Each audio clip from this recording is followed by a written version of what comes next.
गोंदियाच्या देवरी तालुक्यातील सरेगाव घोणाडी येथे शेंडे कुटुंबियांवर कथित गाव बहिष्काराचा गंभीर आरोप समोर आला आहे।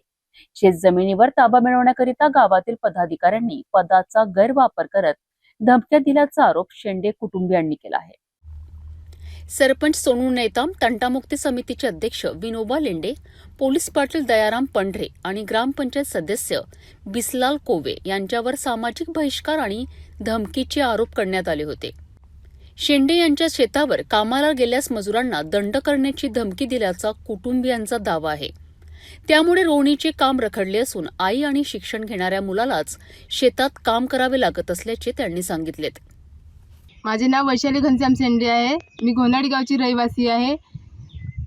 मी ही जमीन 15 ते 20 वर्षापासून पेरणी करीत आहे, पण ह्या वर्षी ग्रामपंचायतच्या लोकांनी आमच्यावर दबाव टाकून ही जमीन हिसकावण्याचा प्रयत्न केला आणि आम्ही त्याला विरोध केला असता आम्हाला त्यांनी गावाबाहेर काढल्या आणि म्हणजे आता सीजन आहे रोवण्याचा आणि रोवण्याच्या सीजनामध्ये ते लोक आमच्या कामावर येण्यास बंदी असल्यामुळे आमच्या कामावर येत नव्हते आणि जर कोणी आले तर त्यांना दुसऱ्याच दिवशी ते बंद करत होते। आणि मी दलित समाजाची असून माझ्यावर अन्याय होत आहे। माझी मुलं लाखनी ह्या गावी शिकत असून मी त्यांना मजूर नाही म्हणून 1 महिना झाला रोवण्यासाठी मी त्यांना बोलावलं आहे आणि रोवणा आमचा आता पूर्ण झाला आहे। काय वाटते, ग्रामपंचायत लोक तुमच्यावर दादागिरी करतात का, बळजबरी करतात का? हो।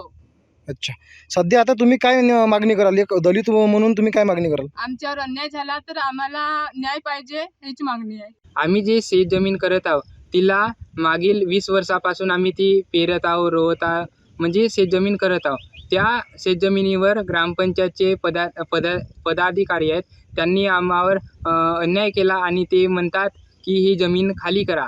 आणि जे ह्या वर्षी आम्ही जर आता रोवणा लावला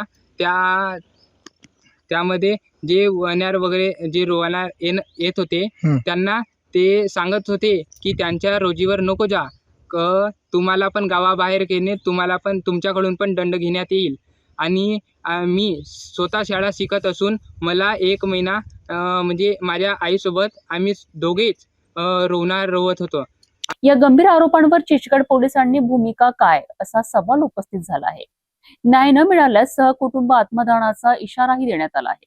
मात्र या आरोपाची प्रशासनाकडून अधिकृत पडताळणी होणे बाकी आहे। तातडीने चौकशी करून सत्य समोर आणावे आणि दोषी आढळल्यास कारवाई करावी अशी मागणी होत आहे।